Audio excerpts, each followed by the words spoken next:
Good afternoon, I'm Bakhtiar Sanov and you are watching AnewZ. Let's see the top stories shaping our world. Donald Trump to decide on U.S. involvement in Israel-Iran conflict within 2 weeks, White House says. Denmark to push for Ukraine's EU membership during presidency. Presidents of Turkey and Azerbaijan attend opening ceremony of Azerbaijan neighbourhood in Kahramanmaraş, the area affected by the February 2023 earthquakes.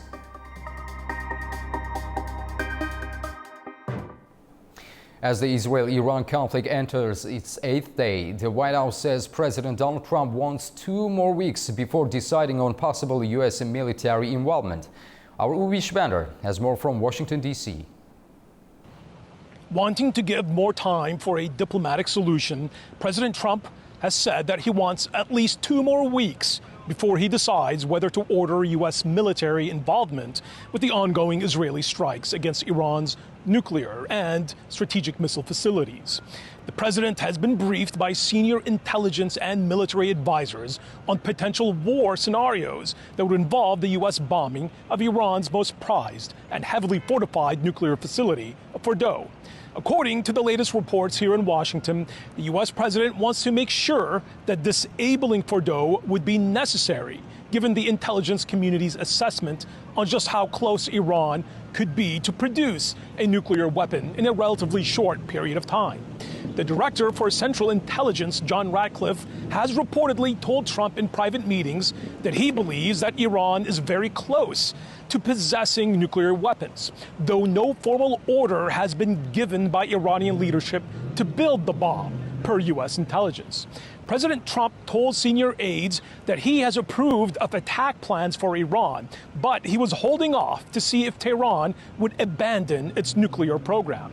One key question weighing in on President Trump's mind: if the U.S. does join Israel's war and drop its massive bunker busters, will they actually destroy Iran's most heavily fortified nuclear facility?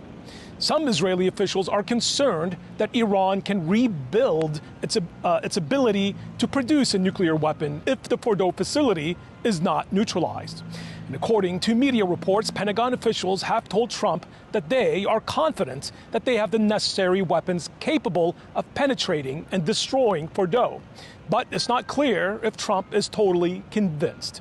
Trump has told reporters earlier this week that he wants to hold off on making a final decision regarding Iran until the very last minute, given concerns of a broader and prolonged war in the Arabian Gulf and Middle East. Meanwhile, Israeli strikes seem to have damaged the Arak nuclear complex. That's a major Iranian nuclear facility that is capable of producing plutonium, which at a high enough enrichment rate can be used to build a nuclear weapon. For the U.S. president to agree to the strike on Iran, he would have to be confident that the benefits outweigh the risks and that the U.S. military involvement would guarantee the total eradication of Iran's nuclear weapons ambitions. Ubesh Bander for AnewZ, Washington, D.C. Meanwhile, growing numbers of civilians are fleeing from the unrest in Tehran, with many finding refuge in the central city of Yazd, where hotels are offering free accommodation. With Israel and Iran's airstrikes now stretching into a second week, more civilians are leaving Tehran in search of safety. In the central city of Yazd, local hostels have opened their doors to people displaced by the unrest. My friend urged me to take all important and valuable items, and she said there were some free hotels in Yazd. She said we could stay until the dust settles. On the road, we had a lot of stress over fuel and GPS malfunction. We finally got here and they readily gave us accommodation. We've been here for 2 nights. Yazd is much safer than other cities. Hostel manager Amir Khani said the decision to provide shelter was a matter of responsibility and compassion. Since some people have problems for accommodation, we decided to help those having difficulties finding free accommodation. According to the human rights activist news agency, Israeli airstrikes in Iran have killed 639 people, including senior military figures and nuclear scientists. Israel says at least 24 civilians have been killed by Iranian missile attacks. Meanwhile, in Israel, Iranian missile strikes have left deep scars not only on people and buildings, but on the future of science, according to Israeli scientists. The Weizmann Institute of Science, a world-renowned research center in Rehovot, has extensively been damaged in last Sunday's attack, a strike that scientists say could set research back years. Scientists of the Weizmann Institute of Science in Rehovot looked at the extensive damage caused by an Iranian missile on Sunday to see if they could save some of their research. While no one was killed, it caused heavy damage to multiple labs, snuffing out years of scientific research and sending a chilling message to Israeli scientists that they and their expertise are now targets in the escalating conflict with Iran. We were hit by an Iranian missile attack that was early Sunday morning. Several of our buildings were damaged. 2 of our buildings were directly hit. Luckily for us, there were no casualties, so there were nobody in the buildings. The buildings were empty, and I think that's the most important thing. None of our students, postdocs, faculty, researchers, nobody was hurt. We did our best to save as much of the samples as we could from the labs, from the buildings, while we were fighting the fire, for example. Clearly, a lot has been destroyed.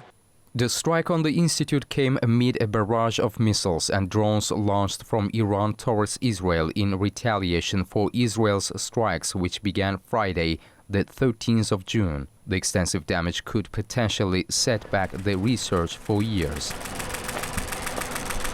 It will take us a lot of time to essentially recover from this, because some of these experiments really took a lot of time, and we collected tissues.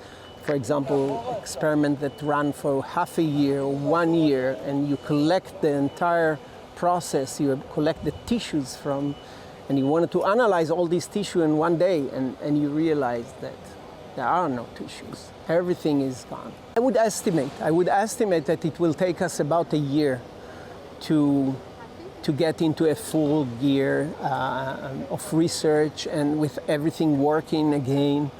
But again, I want to emphasize that some of this research we will not be able to recover. The Weizmann Institute, like many Israeli research centers, has ties to the defense sector, including collaborations with firms like Elbit Systems. It's one reason experts believe it became a target in this escalating conflict. Now we examine the EU's posture towards Iran and its stance on a potential war. I'm joined by Klaus Jürgens, political analyst at Economy First Limited in London. He will help us unpack some pressing questions. Mr. Jürgens, welcome to the program. Thank you very much for having me. Thank you.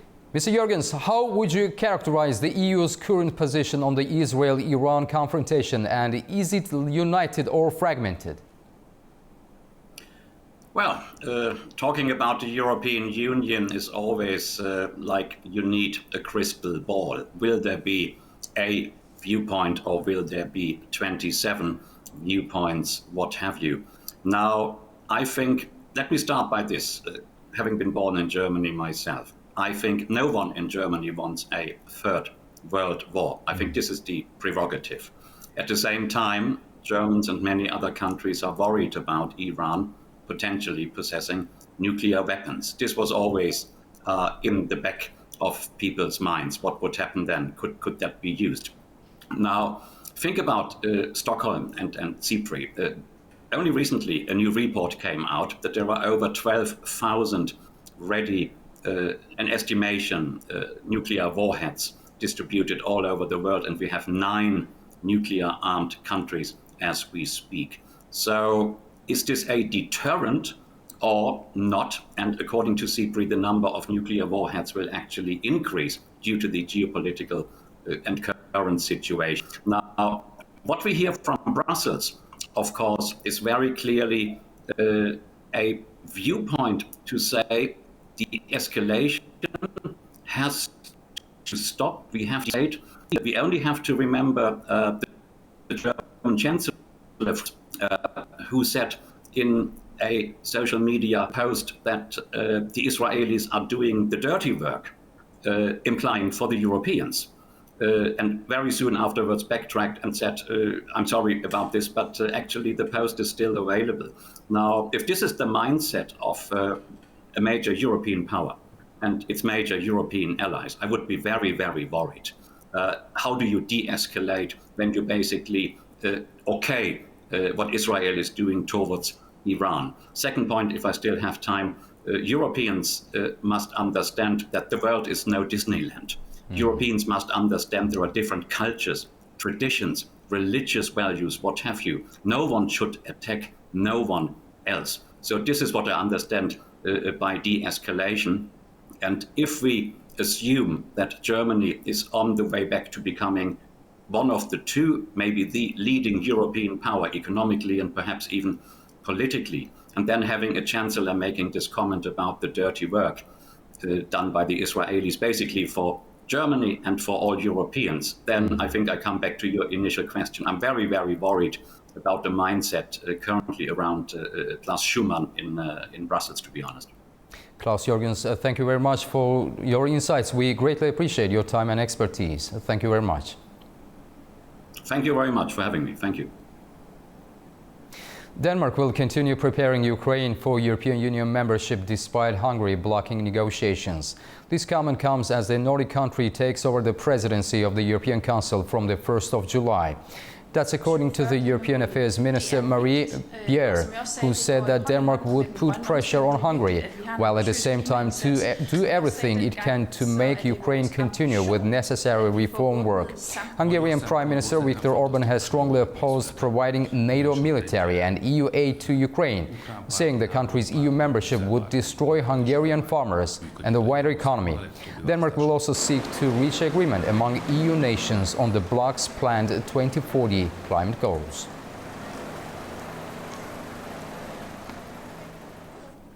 A Russian drone attack on the Ukrainian port city of Odessa overnight killed one person and injured at least 14 others, according to local officials. The strikes damaged high-rise buildings, a university, cars and key railway infrastructure, including Odessa's main station. Emergency crews battled fires at multiple sites after at least 10 drones struck residential areas. Firefighters also rescued a person from a burning building. Ukraine's Air Force said Russia launched 86 drones overnight. 34 were shot down, while others were disrupted or were unmanned decoys. Despite these defenses, drones hit at least 8 locations across Ukraine. Odessa, Ukraine's largest Black Sea port, has faced regular missile and drone attacks throughout the war.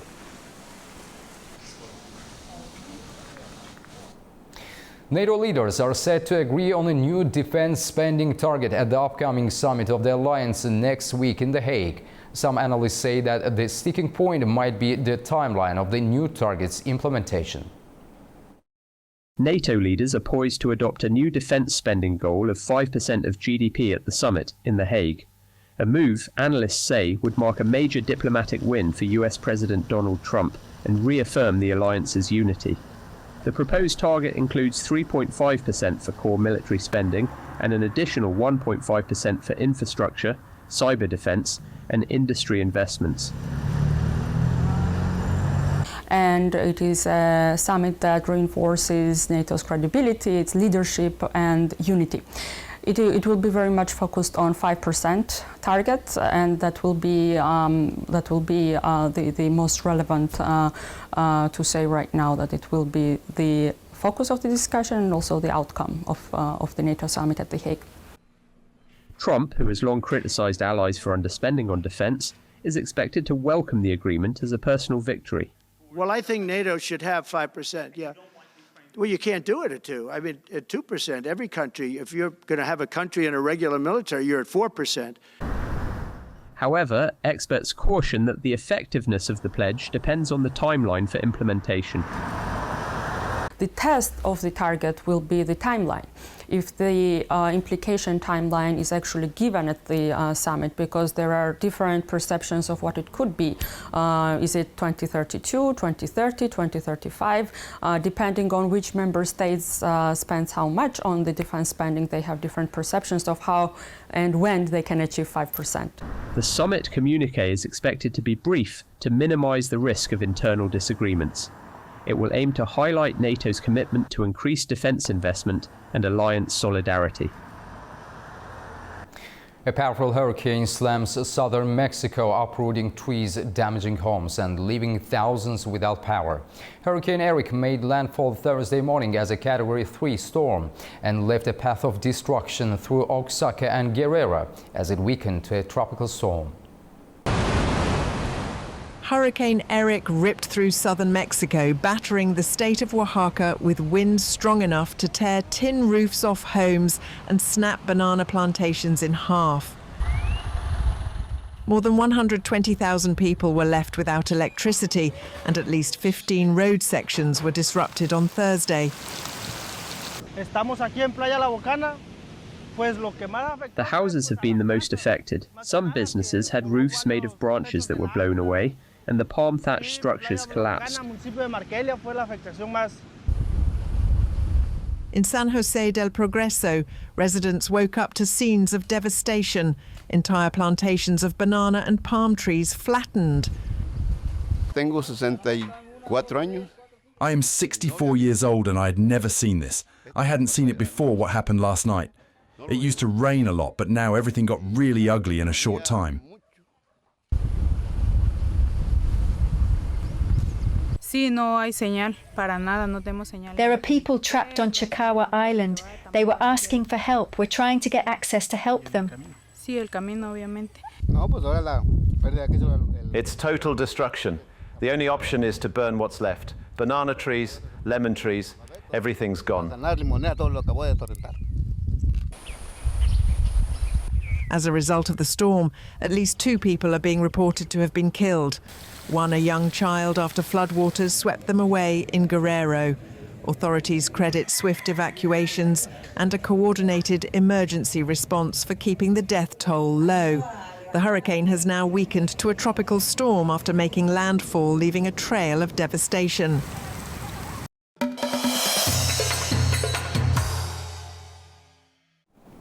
A new residential neighborhood funded by Azerbaijan has opened in Kahramanmaraş, southern Turkey.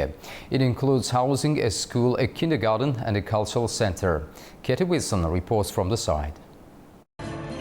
I'm joining you from a very scorching Kahramanmaraş. It's been almost 40 degrees all day here today, but that hasn't stopped local residents from turning out to the opening ceremony of the new residential neighbourhood called Azerbaijan. Now, Kahramanmaraş is a name I'm sure you're familiar with, as it was one of the worst affected cities in the earthquake that hit southeastern Turkey and northern Syria 2.5 years ago. Just a reminder of how destructive and devastating that earthquake was.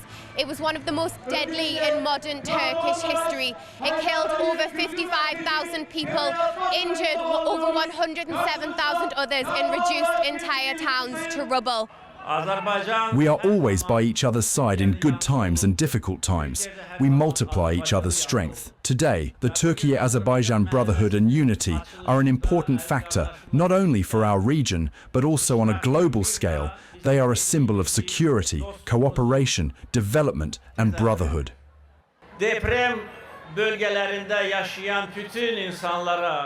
I express the respect and love of the Azerbaijani people to all the people living in the earthquake-affected areas. You know and should know that you have 10 million brothers and sisters in Azerbaijan. Azerbaijanis also know that we have more than 80 million brothers and sisters in Turkey. This is about the future and about the reconstruction of Kahramanmaraş. The neighbourhood of Azerbaijan has been built using $100 million worth of Azerbaijani aid. It includes not only residential homes but a primary school named Haydar Aliyev, a kindergarten and a cultural centre. Now, President Ilham Aliyev and Recep Tayyip Erdogan have attended this opening ceremony, and they arrived together, which I think wasn't an accident. I think that's symbolic of the brotherhood. I would like to express with great pleasure that under the leadership of Mr. Ilham Aliyev, this extended hand of brotherhood has left its mark on the heart of Kahramanmaraş.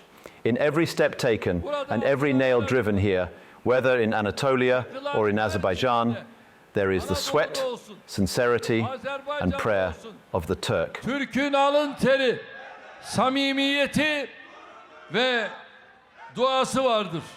Between these two countries, that is often talked about, and both presidents got a massive cheer from the audience here, and they've thanked Azerbaijan for this neighbourhood. And of course, this isn't just about that short-term immediate humanitarian aid following a natural disaster. It's about that long-term investment in the future of Kahramanmaraş. Now we focus on Armenian Prime Minister Nikol Pashinyan's visit to Turkey, where he will meet with the Turkish President Recep Tayyip Erdogan. This meeting comes at a critical moment as the region grapples with the escalating Iran crisis. Joining us now is Matthew Bryzer, former U.S. diplomat. Mr. Bryzer, thank you very much for joining us today. Ciao, thank you for having me. I really look forward to this discussion. Thanks a lot.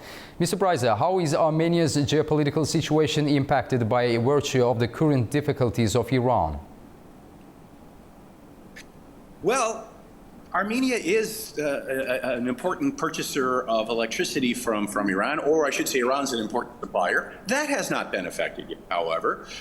In addition, there has been long-standing important trade ties between Armenia and Iran, but some of that was disrupted after Azerbaijan prevailed in the Second Karabakh War and recovered its territory. So I think in the short term, the impact of the Israel-Iran war is small on both Armenia and Azerbaijan.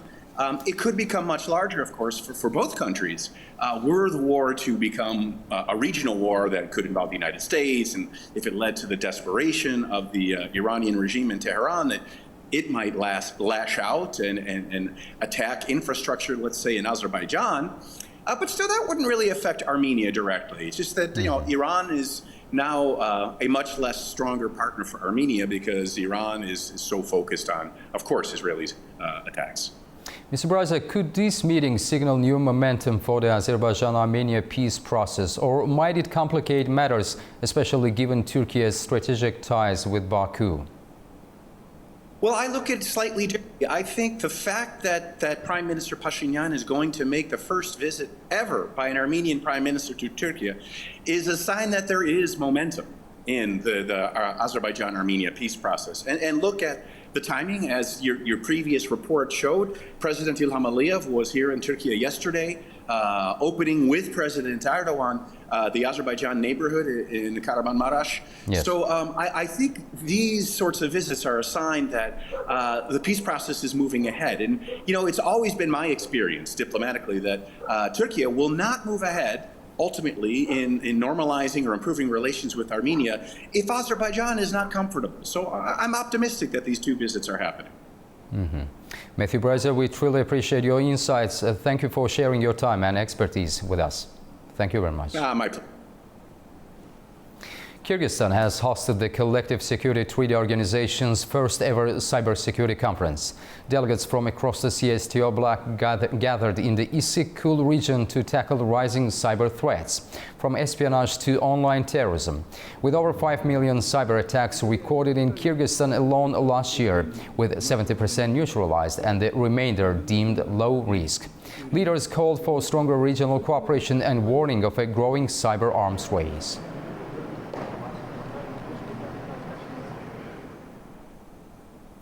Iran has prevented an assassination attempt on the country's Foreign Minister Abbas Araghchi. The announcement was made on X by the advisor to the head of the Foreign Ministry, Mohammad Hussein Rajbaran. He said that thanks to the unknown soldiers of the homeland, an apparent reference to Iran's intelligence operatives, a major Israeli conspiracy was prevented in recent days.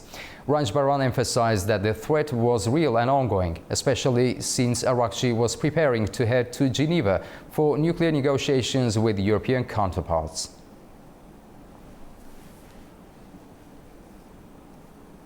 Russia wants to expand energy cooperation with Kazakhstan. The Russian president said that two countries are also discussing joint access to third markets. Fariza Kalimurzina has more. Russian President Vladimir Putin has confirmed Moscow's interest in expanding energy cooperation with Kazakhstan. During a meeting with heads of international news agencies, he emphasized that the countries are discussing not only domestic cooperation, but also joint access to third country markets, particularly in the oil and gas sectors. Special attention is being given to logistics issues, especially the organization of export routes for Kazakh oil abroad. While specific destinations haven't yet been named, it's known that currently 80% of Kazakhstan's oil is shipped to Europe, including Germany, Italy, France and other countries. The main route is the Caspian pipeline, which passes through Russian territory. Since the start of the war in Ukraine, analysts say Moscow has increasingly used the Caspian pipeline as a tool for political pressure. Deliveries of Kazakh oil have been repeatedly restricted, forcing Astana to look for alternative routes. However, despite these challenges, Kazakhstan has relied on this infrastructure for over 20 years.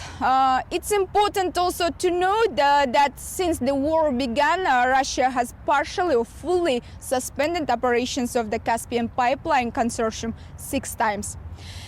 In February, the CPC facility was even struck by Ukrainian drones.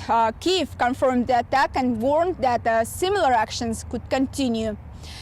Experts emphasize that despite these geopolitical risks, the Caspian pipeline remains the most economically effective route for Kazakhstan. It continues to be a reliable and cost-efficient method for oil transport. Kazakhstan is also bound by long-term contracts with several Russian companies, limiting its ability to quickly switch to alternative export routes. Nearly all of its oil production is already contracted, making rapid increases in output extremely difficult. Fariza Kalimurzana, AnewZ in Astana, Kazakhstan. Azerbaijan and Kazakhstan have completed the Caspian Breeze 2025 joint military exercises held in the Kazakh sector of the Caspian Sea near Aktau. The exercises included live-fire drills targeting sea and air threats, destruction of floating mines, air defense drills, and asymmetric threat responses such as search and rescue of distressed ships and aircraft.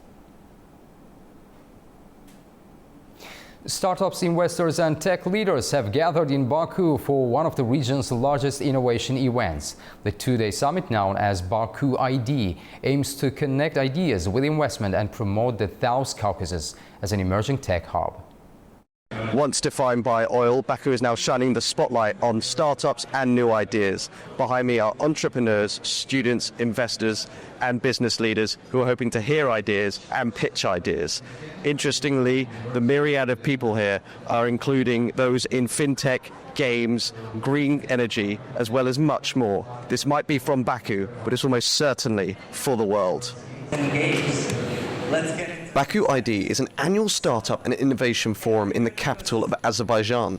Organisers say the focus is to provide opportunities for emerging local and regional startups.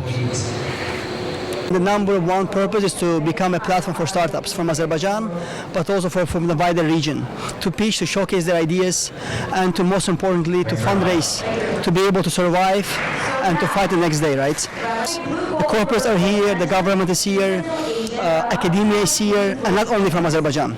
We understand very well that building an ecosystem here cannot be only local. We need to integrate better with the region. The Azerbaijani government was also represented at the event, signalling its continued support for the country's growing tech sector. Officials voiced public backing for the startup ecosystem.